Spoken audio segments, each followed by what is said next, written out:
Louvado seja nosso Senhor Jesus Cristo. Nós vamos dar continuidade à nossa leitura do livro da Sabedoria, 41º encontro. Sabedoria, capítulo 18, do versículo de 1 a 9.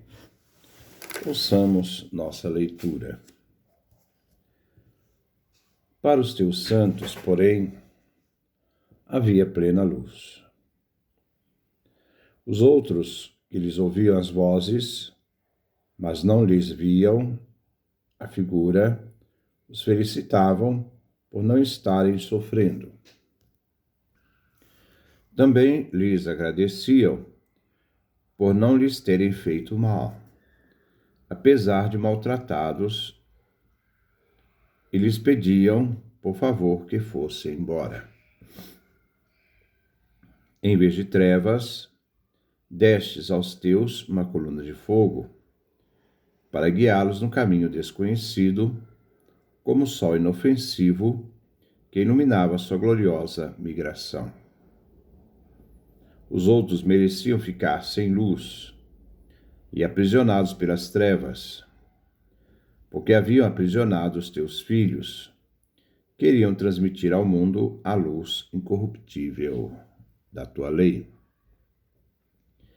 Eles decidiram matar os filhos dos santos, e um só menino, abandonado, se salvou. Como castigo, eliminaste os filhos deles em massa, e os fizestes morrer todos nas águas impetuosas. Aquela noite já fora anunciada aos nossos antepassados, para que tivessem ânimo, sabendo com certeza em que promessas haviam acreditado.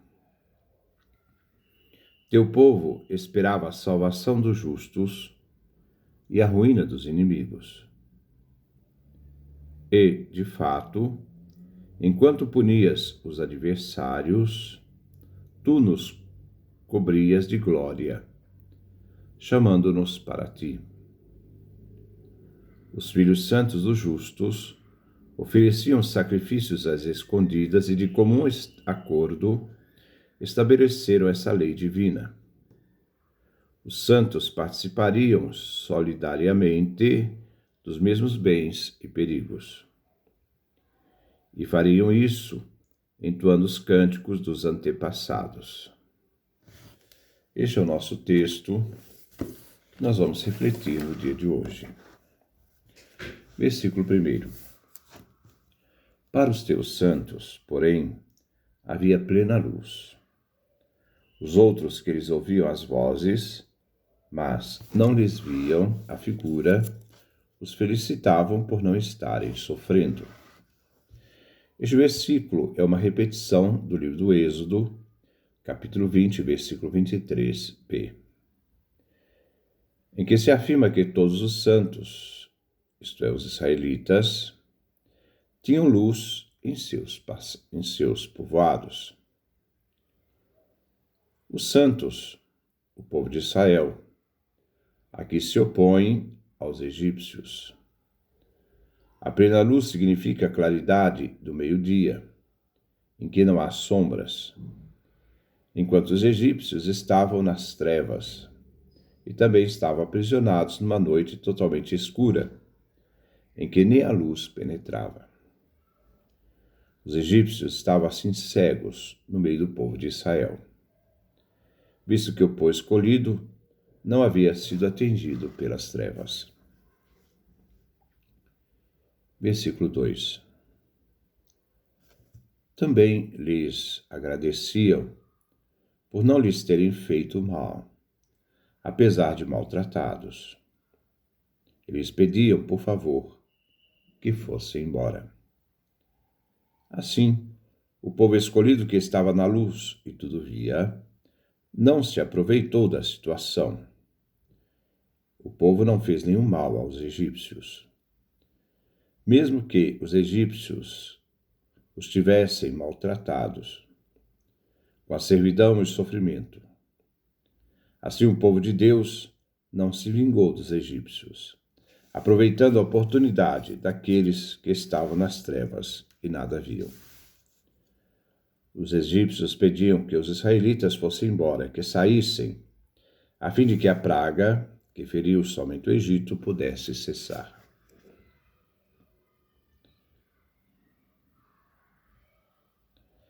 Versículo 3. Em vez de trevas, destes ao teus uma coluna de fogo, para guiá-los no caminho desconhecido, como o sol inofensivo que iluminava sua gloriosa migração. A situação era diferente para o povo de Israel. Enquanto o Egito estava em trevas, o povo de Deus estava em luz, cercado por uma coluna de fogo que os conduzia. No Êxodo, Números e Salmos, a coluna de fogo e também de nuvem, então, a coluna de fogo e da nuvem eram símbolos da presença de Deus no meio do povo e da proteção divina durante toda a longa caminhada no deserto, quando o Senhor caminhava diante dele, seu povo. Deus os guiava. Êxodo capítulo 13, versículo 21. Era o próprio Senhor que ia diante deles numa coluna de nuvem e de fogo para indicar o caminho a seguir. Assim, esta coluna de fogo era o sol inofensivo que os iluminava e não os abrasava durante toda a caminhada. Neste período em que permaneceram no deserto, em terra estrangeira. Esta caminhada no deserto vem chamada de gloriosa migração. Versículo 4.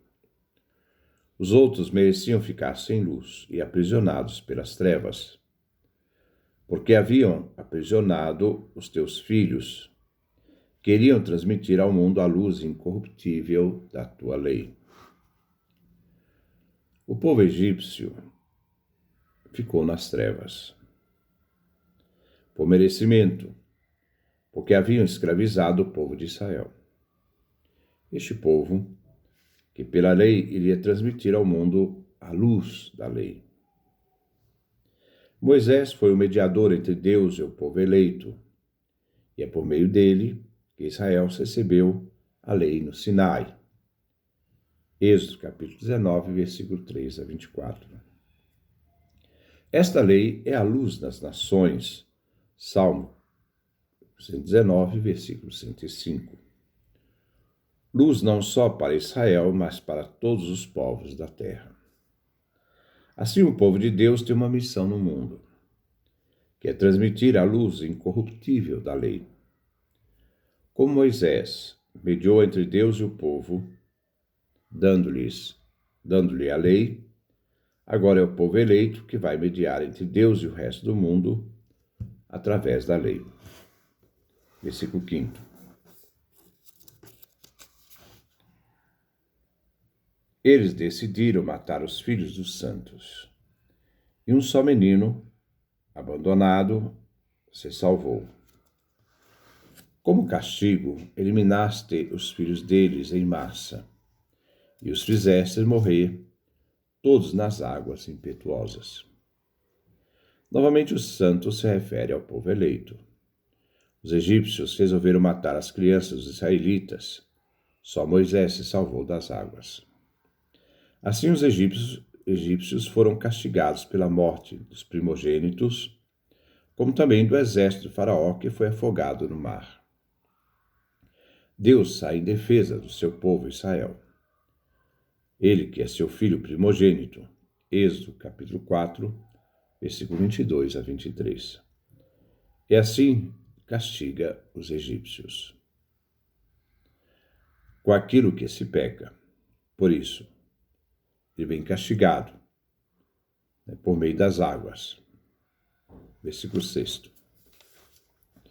Aquela noite já fora anunciado aos nossos antepassados para que tivessem ânimo, sabendo com certeza em que promessas haviam acreditado. Nesses versículos, veremos a revelação anunciada. Se trata do mistério daquela noite histórica para o povo de Israel, quando o povo eleito se torna livre e consagrado a Deus. Os antepassados, no primeiro momento, se refere às revelações e promessas feitas a Abraão e Jacó. Gênesis capítulo 15, versículo 13 a 14, Gênesis capítulo 46, versículo 3 a 4.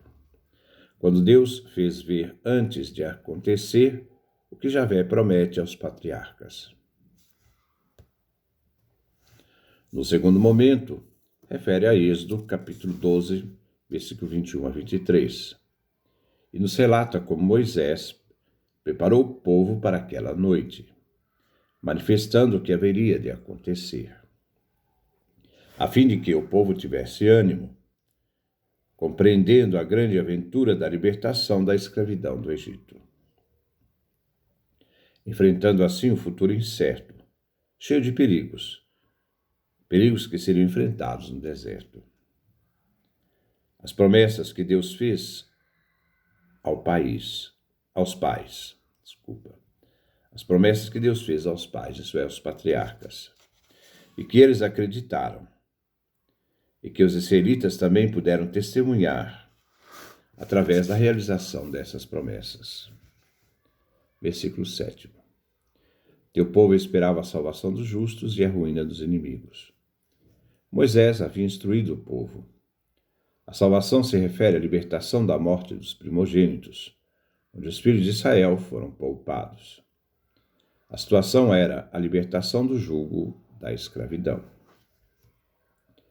A ruína dos inimigos se refere então à morte dos primogênitos do Egito, e depois a vitória que se tem sobre os inimigos. Enquanto o povo de Israel vem libertado, a salvação dos justos, o povo do Egito, encontrou a ruína, a morte. Versículo 8.